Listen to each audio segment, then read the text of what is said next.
How is Minnesota House Rep Babyface Omar such an authority on white nationalism? Was Higher Learning airing on her free trip to Minnesota from Kenya? Would it make her feel better if the new Metrodome was shaped like a retractable hijab instead? Can I get a holla for some holla? How many white nationalists live in Kenya exactly? Is there a movie, Kenya Bush Burning, streaming on Netflix I don't know about? When Richard Pryor went to Africa for his Great Awakening, did he ever utter, I hate Kenyan Nazis? Did Babyface Omar grow up on Venice Beach in the 90s? Babyface Omar calls herself an intersectional feminist. Okay, so maybe she needed more than 3 months to learn the nuances of our native English language. Intersectional feminist means what? She can't decide whether she's gender fluid or not? Babyface Omar at Katz Deli with Chuck Schumer. This good old Chuck. Mia Farrow would have totally adopted you after she dumped the Jewish perv. Are Muslims allowed to eat tongue? What about white fish salad? Am I being too New York Jewy pushy for your taste, Omar? According to Babyface Omar, either you're a white nationalist or you're cool with endorsing complete lawlessness, including Keith Ellison's favorite borders are bullshit undershirt. A very sophisticated worldview, I know. Babyface Omar at the photo shoot for the cover of Rolling Stone. This is the photographer. Loosen up, Omar. Just think, despite Stephen Miller's resistance, Sharia law won. Those are some pearly ivory whites you got blazing there, Omar. Are there good dentists in Kenya? Because all Jewish dentists are crooked, lying, dirty heaps, correct? Memo to Babyface Omar. White nationalists burn crosses down south. Stephen Miller is a Jew from Santa Monica, California. I don't see Stephen Miller eating pulled pork sandwiches with the CEO of My Pillow down south to discuss the philosophical nuances of Pink Floyd's The Wall anytime soon either. I wonder what my old media studies teacher at Ithaca College has to say about the Babyface Omar phenom today. All the Jews in the media hate themselves for not sticking up to this racist runt. I got tenure, so fuck it. Stephen Miller is a speechwriter for President Trump. Name one instance, Babyface Omar, where any Trump speech uttered the white nationalist unification slogan, make Nazi Germany great again. Still waiting, you Jew lover, you. Babyface Omar and Stephen Miller stuck in an elevator. Do they have candid camera in Kenya? Wait, you're too young to catch that reference, Omar. Did you ever see America's Funniest Home Videos in Kenya? Bob Saget hosts, infidel, tall Jew like me, yada yada yada. Babyface Omar hates Jews in power. The nicest thing she would say about the Jewish people, if like a gun was put to her head. I'm not wishing for this to happen, but if a gun was put to her head, the nicest thing she could ever possibly utter would be, is how despite the fact that Muslims invented math, Jews, being the money-hungry rats that they are, perform better at standardized tests because they're all about the cheddar. Can I get another holla for some holla? Glad I got that out of my system, folks. Because I got up at like 3 o'clock in the morning, not because I went to run on my treadmill. I just got up at 3 o'clock in the morning, and I go on my phone. I go to Breitbart. Ooh, red flag! Right-wing conspiracists! Red flag in the making! And I have to hear about her calling Stephen Miller a white nationalist. So again, I don't want to talk this anymore, but I had to get it.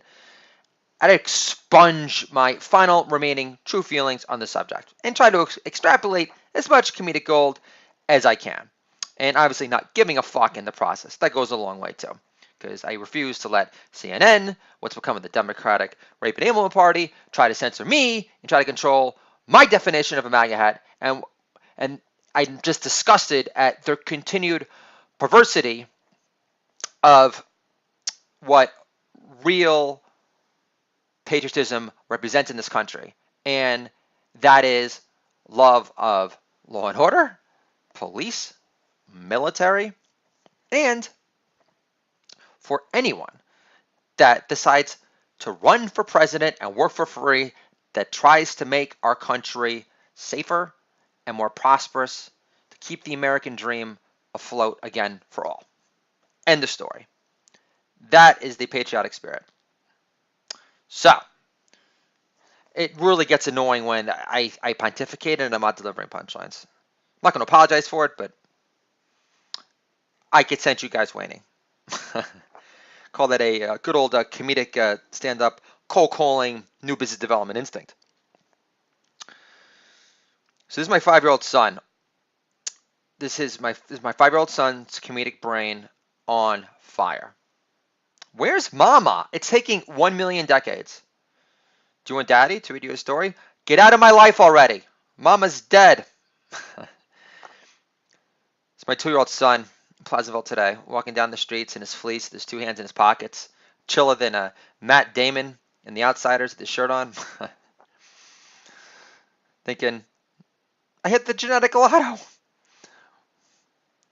Do I wear white privilege on my sleeve in the form of my fleece? Sure, but according to my astrology chart, I'm a God-loving, future all-time great humanist. So it doesn't really affect me. I'm going to use my white privilege for the greater good. So that's that. It's more you can say for CNN. So, crazy good dada pilot. This is my voiceover, the voice being me. Do it all dad over here. Picture a family cooking show for dads if Jim Gaffigan was Jewish and only had 3 kids. We're the pescatarian comedians. Can I get a holla for some holla? Again, crazy good dad pilot. Do it all dad voiceover. That being me, obviously. Here we go. Do it all dad voiceover. I want to get paid to hang out with my 3 kids. Is this love or codependence times 3? Time to find out, World Wide Web. Give it up for my prop comedian family, the pescatarian comedians. Food history served bit by bit. The pescatarian comedians pilot. It's my younger brother. Sample scene. Younger brother. The world doesn't revolve around your kids. This is me, stay-at-home comedian. Our bad boy Soy Boy sketch got 2 million views last week alone. According to YouTube, it does. Can I get another holla for some holla? It's me at the deli talking to my old school Italian guy at the deli. See, he said, I tried to invent an applesauce dispenser so I could get paid to hang out with my children more. And I said, our children are superior company the most, especially when mommy keeps busy. Earlier today, my daughter says, why does Shannon call the MAGA hat racist? And I said, because her mom only gets her news from Telemundo. Let the kids you with my son killing time with my wife at a dental appointment. Playing with my kid. Another kid by himself tags along. And I said, I got 3 kids, little man. I've only got so much new kid love allocation to spare. Here's a card. Tell your dad to review my podcast on iTunes and we'll talk. Can I get another holla for some holla? MAGA hats have become a symbol of white nationalism. Then why does Kanye rock it? Do white nationalists even fancy high-end porcupine Persian puss? Also, name another white nationalist invited to Kanye's sermons on God in Calabasas. I'm still waiting. The MAGA hat is a symbol of white nationalists. I thought it was for time for real-life profitable change. MAGA hat is a symbol of white nationalists. That's what CNN hopes to shame 64 million branded racists who voted for Trump into thinking. Jussie Smollett claiming complete innocence or not. Candace Owens, unedited. No offense, Mr. Lou, but Obama is the one who loves Hitler. Obama wishes he was that organized. Mass extermination of his Zionist critics would be a gas.